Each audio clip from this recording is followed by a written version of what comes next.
Good morning, you guys. It's Dorothy and welcome back to my channel. In today's video we are going to go into chapter 53 of Speak by Lori Halse Anderson. We are going through this book so fast. We've got, I think, when I looked at it yesterday, about 40 to 41 videos, maybe less than that, left to film with this book, so let's get right into these. This video may contain sensitive topics and foul language. If you do not wish to continue, please click off the video now. You have been warned. Lunch doom. Nothing good ever happens at lunch. The cafeteria is a giant soundstage where they film daily segments of teenage humiliation rituals, and it smells gross. I sit with Heather as usual, but we are off by ourselves in a corner by the courtyard, not near the Marthas. Heather sits so her back is to the rest of the cafeteria. She can watch the wind shift and drifts of snow trapped in the courtyard behind me. I can feel the wind seep through the glass and penetrate my shirt. I'm not listening too closely as Heather ahems her way to what is on her mind. The noise of 400 mouths moving, consuming, pulls me away from her. The background pulsing of the dishwashers, the squeal of announcements that no one hears. It is a Vespery in a hornet haven. I am a small ant crouched by the entrance with the winter wind at my back. I smother my green beans with mashed potatoes. Heather nibbles through her yakima and a whole grain roll and blows me off while she eats her baby carrots. This is really awkward. I mean, how do you say something like this? No matter what. No, I don't want to say that. I mean, we kind of paired up at the beginning of the year when I was new and didn't know anyone, and that was really, really sweet of you, but I think it's time for us to admit that we are just very different. She studies her non-fat yogurt. I try to think of something bitchy, something wicked and cruel. I can't.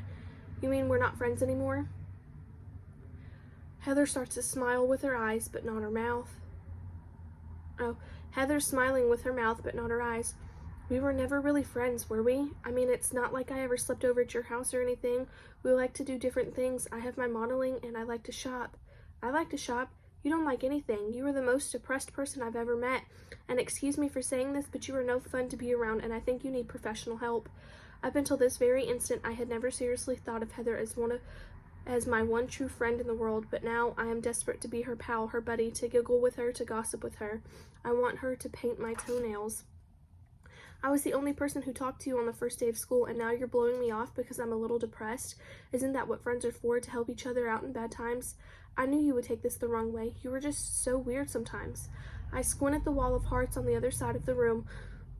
Lovers can spend $5 to get a red or pink heart with their initials on it mounted on the wall for Valentine's Day. It looks so out of place, those red splotches on blue. The jocks excuse me. The student athletes sit in front of the hearts to judge the new romances. Poor Heather. There are no Hallmark cards for breaking up with friends.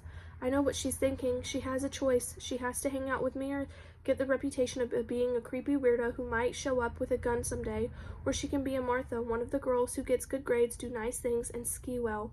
Which would I choose? When you get through this life sucks phase, I'm sure lots of people will want to be your friend, but you just can't cut classes or not show up to school. What's next? Hanging out with the dopers? Is this the part where you try to be nice to me? You have a reputation. For what? Look, you can't eat lunch with me anymore. I'm sorry. Oh, and don't eat those potato chips. They'll make you break out. She neatly wraps her trash into a wax paper ball and deposits it in the garbage can. Then she walks to the Martha table. Her friends scooch down to make room for her. They swallow her whole, and she never looks back at me. Not even once. That is the end of this chapter. I will see you guys in the next video. Bye!